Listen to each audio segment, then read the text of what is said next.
Unfortunately, New York State has nothing to be proud of in this area with our statute of limitations. They are actually repressive to victims, and we have to fix the outdated nature of them. We all know it takes years for people, most people, to come forward because it takes years for them to acknowledge what happened to them. Because when a person in a position of authority does something terrible, it's hard to even believe that it's happened. And that's why we need to have this window of opportunity for people to have confirmed what they already know has happened to them, and to make sure that whoever allowed it to happen takes responsibility. Not just the person, by the way, but the institution as well. And I want to go back again, and I just want to address a couple things that keep coming up. It's not about the money, but we do oftentimes see that people bring money into it because that is a very powerful weapon in our society. What we also see is that often the institution will settle at the point of disclosure because they do not want to acknowledge and disclose that they knew what was going on and they hid it. That's why they settle. They settle before disclosure. So let's give all victims an opportunity to come forward, to have some closure in their lives, and let's let the healing begin. Thank you.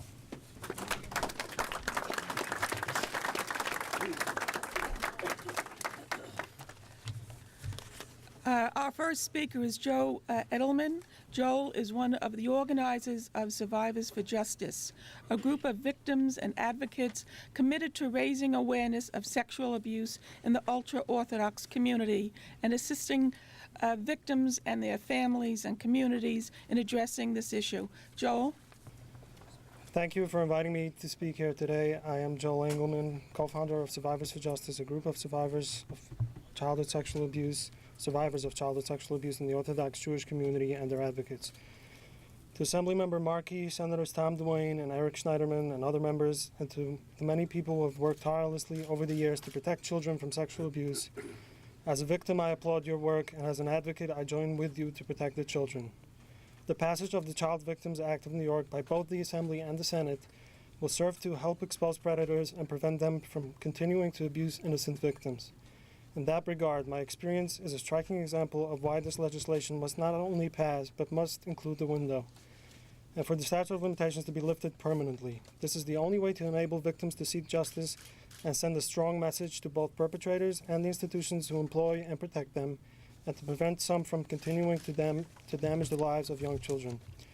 I was a member of the Satmar Orthodox Hasidic community, and as a child I was sexually abused by Rabbi Avram Reichman, the school principal at the Satmar United Talmudical Academy in Williamsburg, Brooklyn. I left the Hasidic community when I was 18 in part because of the sexual abuse, and I became an advocate intent on educating members of the Hasidic community about the dangers of sexual abuse in their schools and camps. I worked closely with well-respected rabbis and attempted to persuade UTA to terminate the employment of Rabbi Reichman, who was still teaching children. I was promised by the leaders of UTA that Reichman would be permanently fired and the matter addressed. However, several days after I turned 23 and the statute of limitations had expired, school officials, including Rabbi Niederman, knowingly returned Reichman to his position, where he remains today teaching and supervising young children. My case is a perfect example of the length that institutions will go to protect themselves and the pedophiles they employ, and the total disregard they have for the welfare of the children that are entrusted to them. It is the most cynical and heartless behavior and contributes to the irreversible destruction of children's lives. I've been able to emerge from the worst aspects of the effects of the sexual abuse because of the support of my family and friends. Thousands of other children and young men and women are unfortunately suffering terribly from the acts of these pedophiles. We must not allow this to continue. The passage of the legislation will provide a bit of hope for these victims and help them come forward to expose hundreds of molesters in our community who continue to commit these crimes as we sit here today. Thank you. Thank you, Joel. At this point in time, I'd like to introduce my colleagues in the Assembly. I'll ask them to hold their remarks till the end of the program, but I know everyone has committee meetings and things, but I don't want to not acknowledge them. You've met Senator Tom Duane, and in the Assembly we have Assemblyman Dov Hyken, who's behind me, Assemblywoman Pat Eddington, Assemblyman Micah Kellner, and Assemblywoman Joan Millman. Okay. At this point in time, I'd like to introduce Tim Eshaw. He is the director of the Long Island Division of Survivors Network of Those Abused by Priests, a nationwide support group for survivors of clerical sexual abuse, and he began his leadership role in SNAP in 2003. Tim? Right here. Right there. I'm in the back. Great. Thank Come you. on down. My name's Timothy Eshore, and I'm not a public speaker. I'm just a survivor. And I just want to tell my story. I am a practicing Roman Catholic. I'm a survivor of childhood sexual abuse.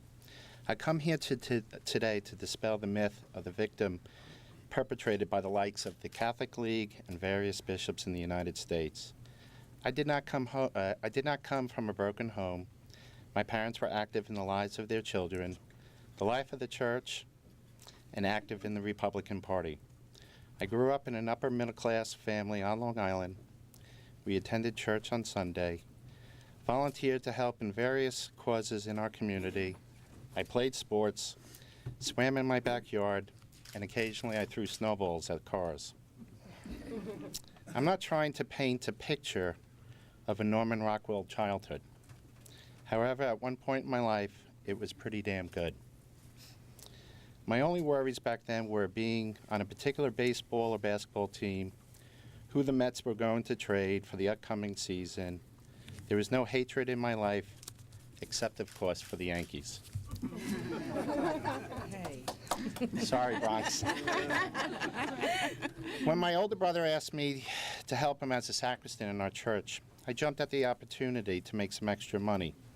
Priests in my family were heroes. Most were very kind and fun to be around.